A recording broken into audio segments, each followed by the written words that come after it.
Alright, so today I wanted to show you guys some of the moccasins and boots that I've made over the years. Basically developed from a first pair of boots all the way to my last pair of wrap boots that all follow a similar pattern. Basically tracing your foot and adding half an inch around all the sides. And so then I did that and got two pairs of boots for adults, one for me and one for a friend of mine, and I made baby moccasins out of actual deer skin, and then I made another pair of moccasins for both of my kids out of cow leather again as well.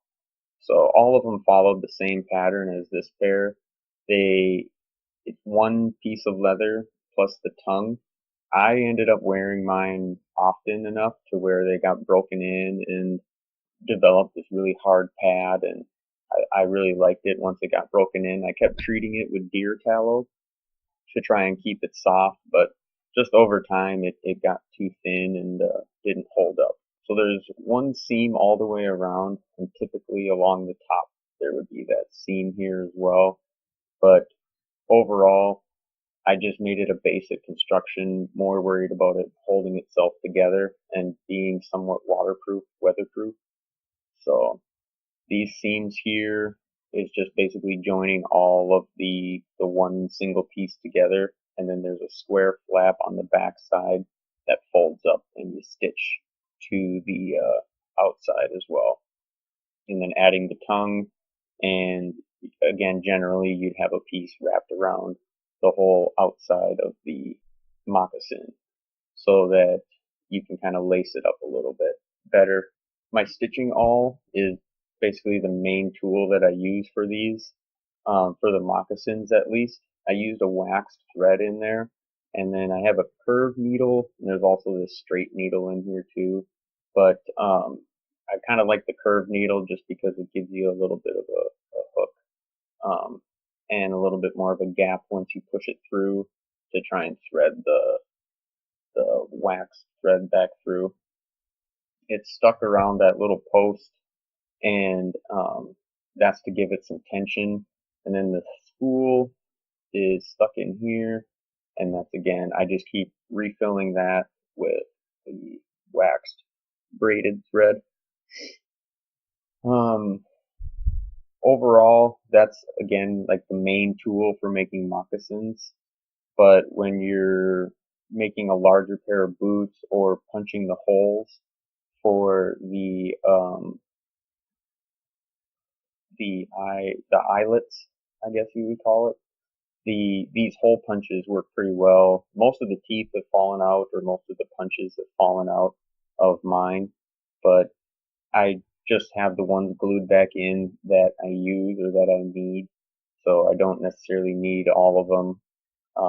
Some of them I use for pre-punching large holes if I'm going to make a knot, or if I, obviously need to punch holes if I'm running paracord or lacing through it.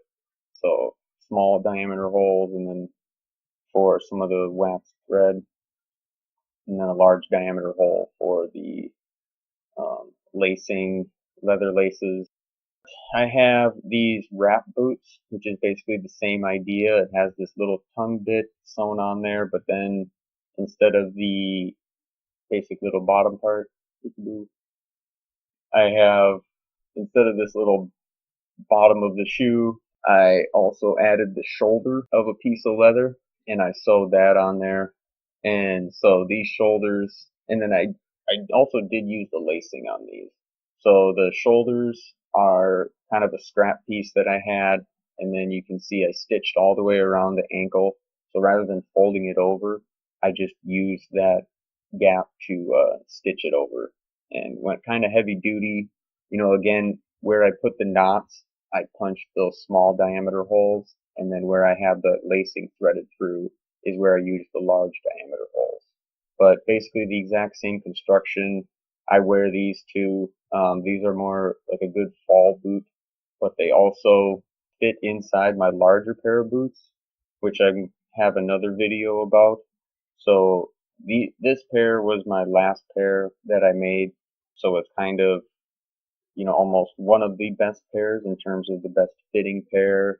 And I have a few pictures here after I first made them. So when I mock them up, I generally use paracord, or in this one, I was just using some other kind of rope.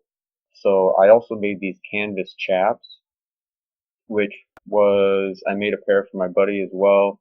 And they are just an old army tent that I cut out into a pattern and then interlaced it with paracord and put some little metal grommets in there.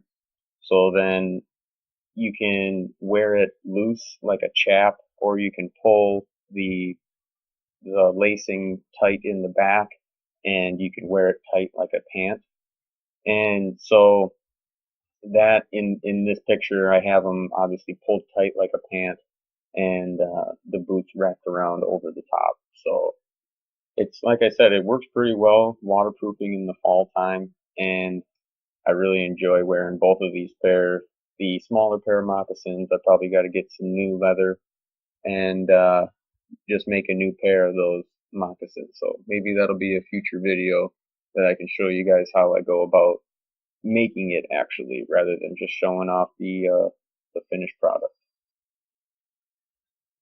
All right, guys, thanks for checking in again. Take it easy.